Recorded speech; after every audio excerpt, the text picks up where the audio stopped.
एक प्रेतराज अपनी बेटी की शादी का उत्सव मना रहा था और एक महात्मा जंगल में सिर्फ राम नाम जपते चले जा रहे थे। किसी को क्या पता था राम नाम का एक उच्चारण पूरे प्रेत लोक की किस्मत बदल देगा। आज की ये कथा है उस राम नाम की जो मृत्यु पथ से मोक्ष का द्वार खोल देता है। वो नाम जिसे एक बार सच्चे भाव से ले लिया जाए तो जन्मों के बंधन टूट जाते हैं। तो आइए ज्ञान गीता की इस सफर का आगाज करते हैं और जानते हैं राम नाम की महिमा।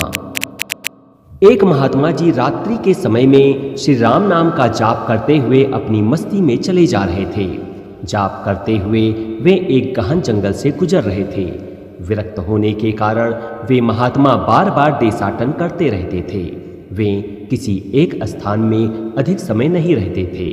वे ईश्वर नाम के प्रेमी थे, इसीलिए दिन रात उनके मुख से राम नाम का जाप चलता रहता था। स्वयं राम नाम का जाप करते और औरों को भी उसी मार्ग पर चलाते। महात्मा जी गहन जंगल में मार्ग भूल गए थे, पर अपनी मस्ती में चले जा रहे थे कि जहां राम ले जाएं वहीं चलना है। दूर अंधेरों के बीच में बहुत सी दीपमालाएं प्रकाशित थी। महात्मा जी उसी दिशा की ओर चलने लगे। निकट पहुंचते ही देखा कि वट वृक्ष के पास अनेक प्रकार के वाद्य यंत्र बज रहे हैं।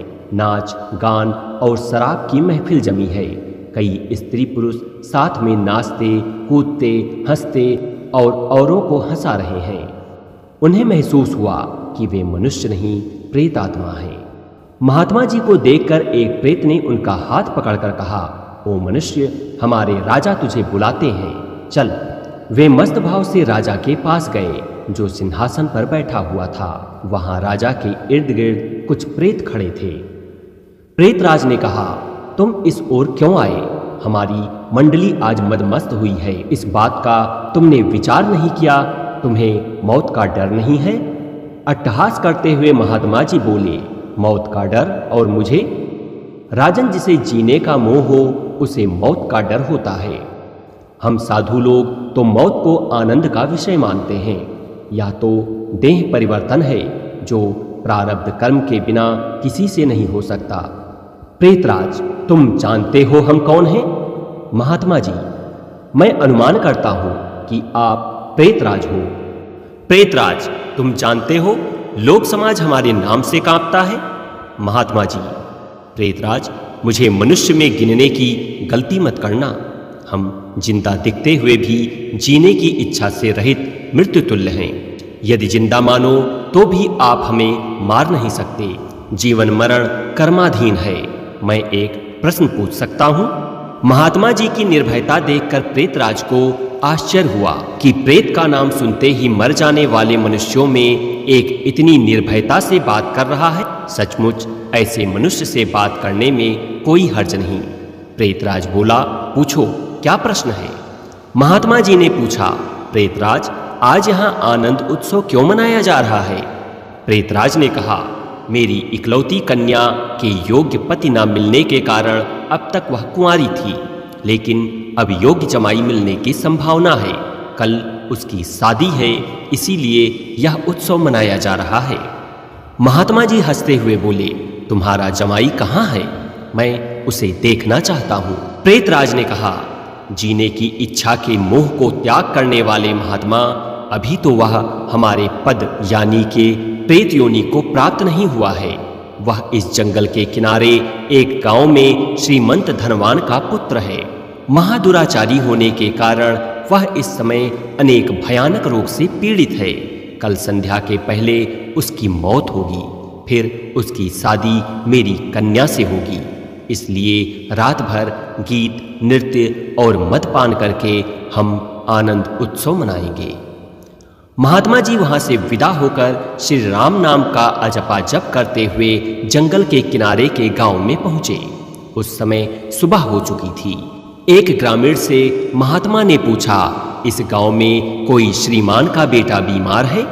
ग्रामीण, हाँ महाराज, नवलसा सेठ का बेटा अंकल चंद 1 वर्ष से रोगग्रस्त है। बहुत उपचार किए पर उसका रोग नहीं ठीक होता।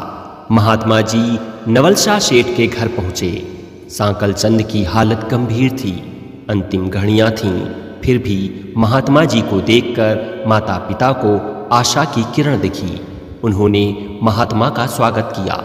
सेठ पुत्र के पलंग के निकट आकर महात्मा जी राम नाम की माला जपने लगे। दोपहर होते होते लोगों का आना जाना बढ़ने लगा। महात्मा जी ने पूछा, क्यों सांकल चंद, अब तो ठीक हो? सांकल चंद ने आंखें खोलते हुए अपने सामने एक प्रतापी संत को देखा तो रो पड़ा। बोला, बाबा जी, आप मेरा अंत सुधारने के लिए पधारे हो। मैंने बहुत पाप किए हैं, भगवान के दरबार में क्या मुंह दिखाऊंगा। फिर भी आप जैसे संत के दर्शन हुए हैं, यह मेरे लिए शुभ संकेत हैं। इतना बोलते ही उसकी सांस फूलने लगी, वह खांसने लगा। महात्मा जी ने कहा, बेटा निराश न हो, भगवान राम पतित पावन हैं। तेरी यह अंतिम घड़ी है, अब काल से डरने का कोई कारण नहीं। सुख शांति से चित्त वृत्ति के तमाम वेग को रोककर श्री राम नाम के जप में मन को लगा दो। शास्त्र कहते हैं, चरितम रघुनाथस्य शतकोटिम प्रविस्तरम एकैकम अक्षरम पुण्या महापातक नाशनम। अर्थात 100 करोड़ शब्दों में भगवान राम के गुण गाए हैं। उसका एक एक अक्षर ब्रह्म हत्या आदि पापों का नाश करने में समर्थ है। दिन ढलते ही सांकल चंद की बीमारी बढ़ने लगी। वैद्य हकीम बुलाए गए, हीरा भस्म आदि कीमती औषधियां दी गईं, किंतु अंतिम समय आ गया। यह जानकर महात्मा जी ने थोड़ा नीचे झुककर उसके कान में राम नाम लेने की याद दिलाई। राम बोलते ही उसके प्राण पखेरु उड़ गए। लोगों ने रोना शुरू कर दिया। शमशान यात्रा की तैयारी होने लगी। मौका पाकर महात्मा जी वहां से चल दिए। नदी तट पर आकर स्नान करके नाम स्मरण करते हुए वहां से रवाना हुए। शाम ढल चुकी थी। फिर वे मध्य रात्रि के समय जंगल में उसी वटवृक्ष के पास पहुंचे। प्रेत समाज उपस्थित था। प्रेतराज सिंहासन पर हताश होकर बैठे थे। आज गीत नृत्य हास्य कुछ न था। चारों ओर करुण आक्रंद हो रहा था। सब प्रेत रो रहे थे। महात्मा ने पूछा, प्रेतराज, कल तो यहाँ आनंद उत्सव था, आज शोक समुद्र लहरा रहा है, क्या कुछ अहित हुआ है? प्रेतराज ने कहा, हाँ भाई, इसीलिए रो रहे हैं। हमारा सत्यानाश हो गया। मेरी बेटी की आज शादी होने वाली थी, अब वह कुंवारी रह जाएगी। महात्मा ने कहा, प्रेतराज, तुम्हारा जमाई तो आज मर गया है, फिर तुम्हारी बेटी कंवारी क्यों रही?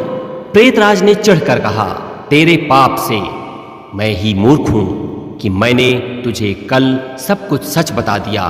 तूने हमारा सत्यानाश कर दिया। महात्मा ने नम्र भाव से कहा, मैंने आपका अहित किया, यह मुझे समझ में नहीं आता। क्षमा करना, मुझे मेरी भूल बताओ तो मैं दोबारा नहीं करूंगा।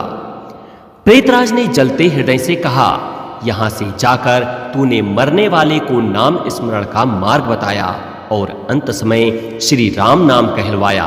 इससे उसका उद्धार हो गया और मेरी बेटी कुंवारी रह गई। महात्मा जी, क्या केवल एक बार नाम जप लेने से वह प्रेत योनि से छूट गया? आप सच कहते हो प्रेतराज? प्रेतराज ने जवाब दिया, हाँ भाई, जो मनुष्य राम नाम का जप करता है वह राम नाम जप के प्रताप से कभी हमारी योनि को प्राप्त नहीं होता। भगवान नाम जप में नरकोद्धारणी शक्ति है। प्रेत के द्वारा राम नाम का यह प्रताप सुनकर महात्मा जी प्रेमाश्रु बहाते हुए भाव समाधि में लीन हो गए। उनकी आंखें खुली तब वहां प्रेत समाज नहीं था। बाल सूर्य की सुनहरी किरणें वट वृक्ष को शोभायमान कर रही थीं। एक ही राम नाम और उद्धार हो गया उस पापी आत्मा का जो प्रेत योनि का भागी था। यह सिर्फ कथा नहीं, प्रमाण है उस शक्ति का जो हमारे भीतर है, बस स्मरण की देर है। अगर आपको ये दिव्य कथा प्रेरणादायक लगी हो तो इसे जरूर शेयर करें, क्योंकि हो सकता है कि किसी एक का यह राम नाम जीवन बदल दे। ज्ञान गीता चैनल को सब्सक्राइब करना ना भूलें। हम फिर मिलेंगे एक ऐसी ही आध्यात्मिक कथा के साथ। जय श्री राम।